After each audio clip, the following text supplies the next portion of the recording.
Бүгін 10 январда президенттикке талапкер Адахан Мадумаров добуш берүүгө уулу менен келди. Ал журналисттердин суроосуна жооп берип жатып, шайлоо таза эмес өтүп жаткандыгын жана акыркы сурамжылоолордо өзүнүн алдыда келе жаткандыгын белгиледи. Мындан тышкары ал бул шайлоодо ушундай эле жапайычылык менен жеңе алабыз дешсе, анда бул көпкө узабайт жана жакшылыкка алып барбайт деди. Ал эми шайлоодон кийинки өлкөдөгү стабилдүүлүк тууралуу Мадумаров кайсы талапкердин шайлоодо жеңип чыгаарына жараша болот деп айтты.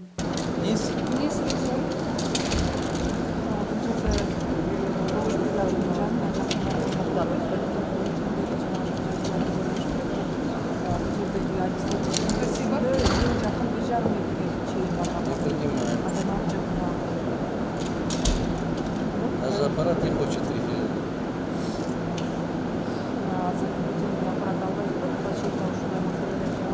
Вообще не принимает?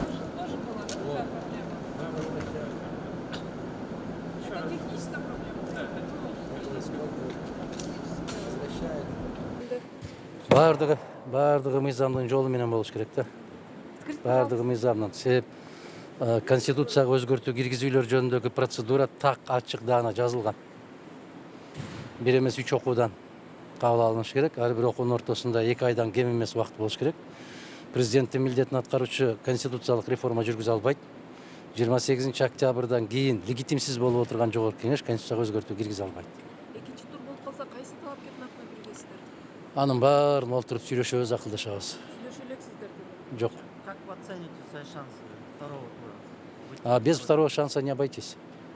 Второго тура. Мы без второго тура не обойтись. Конечно, потому что кандидатов много. И теоретически, и практически это невозможно на первом туре, если кто-то попытается или даже допускает мысли выиграть. Это, мне кажется, что это нереально. Конституциялык талаага киришсе, туура эмес иш-аракеттерине макул болушса, кайрадан 5 октябрдан берки кабыл алган чечимдердин баарын жокко чыгарып, конституциялык талаада иштейбиз деп убада беришсе, карап көрөбүз. Бүгүн шайлоонун жыйынтыгы кандай болот деп күтүп атасыз? Шайлоонун таза өтпөй аткандыгын кечээден бери силер көрүп атасыңар да. Мына машиналар менен жүрүп алып, Бишкектин ичинде, Кыргызстандын баардык жеринде баягы көчмө добуш берүүлөрдү көрүп атасыңар го. Моундай жапайычылыкты менимче ушул эгемендүүлүктү алган 30 жылдын ичинде көргөн эмеспиз. Силер эле макулсуздар го, көрүп атасыздар го, социалдык тармактардан көрүп атасыздар. Кандай башаламандыктар болуп атканын көрүп атасыңар. Анын баарына баа бере турган коомчулук бар, коомчулук берет го дейм өзүнүн баасын. В любом нормальном цивилизованном государстве пользуется итогами опросов. У нас экзит-полы не проводятся, но в течение месяца проводились различными компаниями социологические исследования. В социологических исследованиях показывает, что на сегодняшний день идет Мадумаров 47%. На втором месте идет Джапаров. На другие источники посмотрите, потому что ни один из кандидатов пока что не набирает более чем 50%. Я исхожу из тех показателей, которые проводятся в нашей республике. Я опираюсь на результаты этих опросов. Если выборы закончатся одним туром, означает ли, что вы не признаете результаты? Вы знаете, так ставить вопрос нельзя, означает ли так. Но то, что Государственный комитет по национальной безопасности вмешивалась в период тестирования, вам всем известно, это впервые. Вы слышали об этом, да? Когда у нас бывало, чтобы... Подтвержденный факт?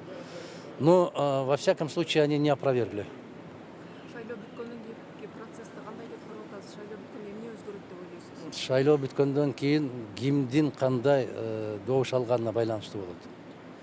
Эгерде ушундай бир жапайычылык жол менен эле жеңип кетебиз деген болсо, бул көпкө узабайт, бул жакшылыкка алып барбайт. А эгер кечээ дагы Күнкор мамлекеттер шериктештигинин КМШнын жалаң парламент мүчөлөрү, Межпарламенттик ассамблея СНГ деп коет.